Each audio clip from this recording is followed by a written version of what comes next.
Et on va commencer ça tout de suite, cet épisode review et highlight du SummerSlam, avec les premières chroniques, les petites chroniques de base. Et moi, j'ai un peu été inspiré par ma dernière semaine. Fait que c'est là une chronique top 3! Top 3 de Max! Et cette semaine, à top 3 de Max, j'ai dit que ça allait être les meilleurs enfants civils dans les segments.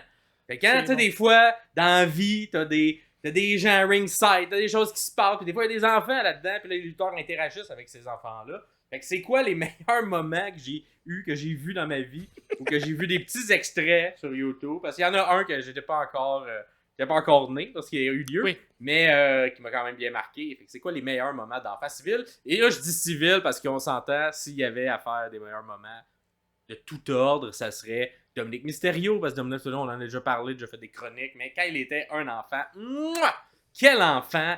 Mais c'est déjà une superstar dans Kamui, t'as déjà un lutteur bien établi. Puis c'est pas si civil que ça. Là. Exact, il est pas civil, il était déjà une vedette en devenir, fait qu'on le met pas dans cette catégorie-là. Fait que vraiment des enfants civils, les gens qui ne sont pas nécessairement devenus par la suite des lutteurs. Fait que d'abord, en troisième position, j'ai un vieux segment, probablement un segment iconique que vous avez probablement vu dans vos feeds, dans vos TikTok, dans vos Reels, parce que c'est très rapide, mais c'est Ted DiBiase qui avait un personnage de monsieur riche, méchant, et avec sa $1 million belt. Et là, il demandait à un enfant de dire « Hey, je te donne 200 ou 300$, je sais plus le chiffre, si t'es capable de faire 20 bons avec un petit ballon de basketball. » Avec là, un petit gars, il se met à côté, il se met à faire les bons. Et lorsqu'il arrive à 19, monsieur Ted DiBiase kick le ballon comme un méchant pour y empêcher d'avoir. Et là, t'as la réaction réelle de l'enfant qui est comme qu'est-ce qui vient de se passer? Il va être une marde, la foule, le gros hit qui arrive. C'est quand même un truc bon. Qui, avec le recul, me fait quand même rire. Je suis certain également que l'enfant, probablement, se fait tout le temps se dire hey, c'était moi l'enfant, le truc de tête de DiBiase. Fait que, en troisième position, c'est ça. En deuxième, un peu dans le même style, mais beaucoup plus tard. Et c'était à NXT, on avait un match entre Sasha Banks ainsi que Bayley. Bayley qui était à son époque de très babyface, hein, très gentil, un peu une version John Cena féminine que les enfants appréciaient. Et il y avait une fan qui était constamment là au Performance Center lors de tous les enregistrements d'NXT. On s'en souvient que c'était la mini Bayley. Elle était déguisée en Bayley, toujours, avec sa pancarte, tout ça. Première rangée, bien en vue, tout près de la rampe. Puis à NXT, c'est pas très grand. Fait que les fans qui reviennent, on les revoit souvent.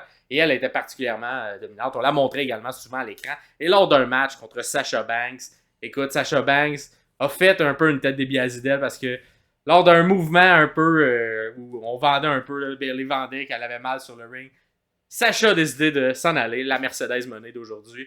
Elle a été prendre la pancarte de Mini Bayley, elle l'a déchirée, et là, Mini Bayley s'est mis à pleurer, et là, Sasha Banks revient sur le ring en narguant un peu Mini Bayley. Tout un moment quand même, parce que c'était quand même rendu quasiment un personnage, la petite fille Mini Bayley. Tout le monde la connaissait, c'est ça, elle était connue et reconnue, là. Exact, et là d'avoir Sasha Banks qui fait du gros hit avec elle, c'était probablement qu'on a eu... clairement, c'était la vraie réaction d'un enfant qui pleure, mais j'ose espérer que Sasha Banks a été l'avoir après pour dire que tout est correct, qu'elle s'excusait, tout ça, puis que Bayley également avait probablement eu beaucoup de moments avec elle. Et finalement, en numéro 1, j'ai un enfant qui n'est plus, malheureusement, parce que ça c'est triste quand même quand t'as des enfants qui sont malades. Et plusieurs lutteurs, John Cena entre autres, a fait beaucoup de rêves d'enfants pour les enfants malades, Make-A-Wish. Mais un qui a vraiment ressorti, qui a même créé la propre fondation de la WWE, qui s'appelle Connor's Cure, qui était le jeune Connor, lors un peu du Yes Movement, lors de WrestleMania 30. On a un jeune Connor qui, par la suite, a décédé, mais qui a réussi à avoir un peu capté l'attention, qui était très cute, très, très le fun, et que j'ai l'impression qu'il dégageait une espèce d'aura, parce que on dit ça, les enfants malades ont un peu une sagesse qu'on n'a peut-être pas, qu'on atteint beaucoup plus tard. Ils sont plus en paix avec la vie, puis certaines choses, certaines acceptations, là, dont la mort, on s'entend. Ouais, dont la mort. Et là, on a réalisé beaucoup de rêves à ce jeune Connor. Et il est un grand fan de Daniel Bryan Danielson à l'époque.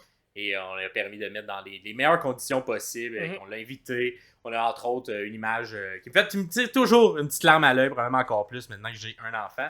Mais où on a un Triple H qui était le méchant dans cette histoire-là, qui joue le jeu et décide d'aller le voir. Connor l'aime pas trop, décide. Il frappe, moi, il frappe. Et là, Triple H fait un beau sell de tout ça. Oui. Tombe à terre. Et là, tout le monde sur le ring, y compris Daniel, lui dit Go, fais un pin. Une arbitre arrive contre le compte de 3. Très beau moment. Allez voir la petite vidéo, là, c'est super touchant. Puis, il y a un gros t-shirt de Daniel Bryan. T'es comme trop grand pour lui, là, si ma mémoire est bonne. Là. Exact. Puis on a pu permettre à cet enfant-là écoute, d'avoir des derniers moments inoubliables, de réaliser ses rêves et de mettre un peu de joie dans la vie parce que c'est pas toujours facile à être malade à aussi jeune âge. Donc, c'était mon enfant civil préféré dans mon top 3. Vous, si vous avez d'autres exemples d'enfants civils dans des segments, ben dites-nous-le en bas dans les commentaires. C'est quoi pour vous vos moments les plus mémorables? Yeah!